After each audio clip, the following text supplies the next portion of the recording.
कोशिका के अंगों की संरचना और कार्यों के बारे में बात करते हैं।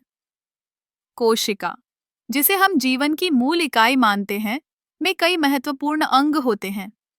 सबसे पहले हम बात करते हैं नाभिक की।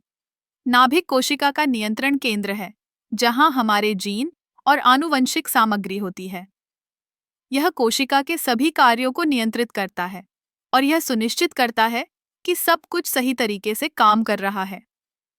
अब चलिए माइटोकॉन्ड्रिया पर नजर डालते हैं।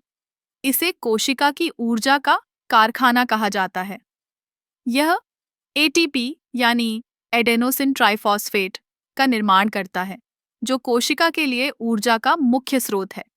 जब हम कहते हैं कि ऊर्जा का स्तर बढ़ाना है, तो माइटोकॉन्ड्रिया ही वह अंग है जो हमें सक्रिय बनाए रखता है। फिर आता है एंडोप्लाज्मिक रेटिकुलम, जिसे हम ईआर भी कहते हैं। यह दो प्रकार का होता है, रफ और स्मूथ। रफ एंडोप्लाज्मिक रेटिकुलम पर राइबोसोम होते हैं जो प्रोटीन का निर्माण करते हैं। दूसरी ओर स्मूथ एंडोप्लाज्मिक रेटिकुलम लिपिड्स का निर्माण करता है और विषाक्त पदार्थों को नष्ट करने में मदद करता है। अब कहते हैं हम गोल्जी परिसर की बात करते हैं। यह कोशिका का पैकेजिंग और वितरण केंद्र है।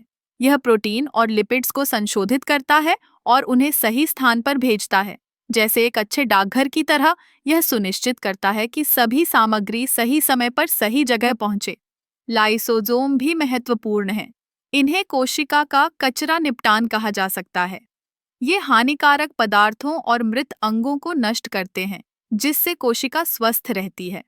फिर हम प्लास्टिड्स की बात करते हैं, जो मुख्य रूप से पौधों में पाए जाते हैं।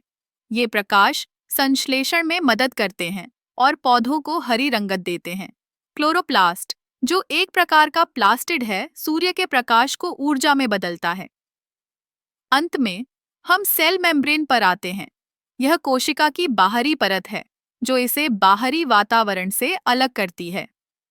यह चयनात्मक रूप से पारगम्य होती है, यानी यह केवल कुछ पदार्थों को अंदर और बाहर जाने की अनुमति देती है।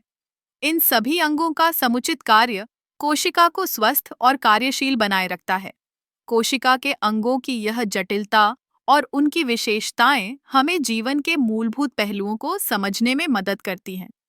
कोशिका की दुनिया अद्भुत है और इसके अंगों का कार्य हमें जीवन के हर पहलू में ऊर्जा और संतुलन प्रदान करता है।